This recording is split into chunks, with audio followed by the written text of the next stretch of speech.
শোনো, আমি আজ তোমাকে দোষ দিই না, কারণ ভালোবাসা জোর করে ধরে রাখা যায় না। আমি শুধু মাঝে মাঝে ভাবি,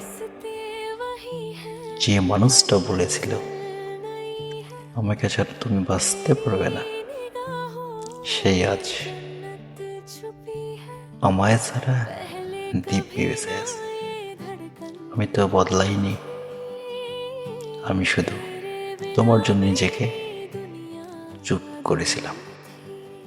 তুমি সুখে থাকো সত্যি চাই, কিন্তু যদি কোনোদিন গভীর রাত্রে হঠাৎ করে আমায় মনে পড়ে, তাহলে বুঝবে কেউ একজন তোমাকে নিজের থেকেও বেশি ভালোবেসেছিল।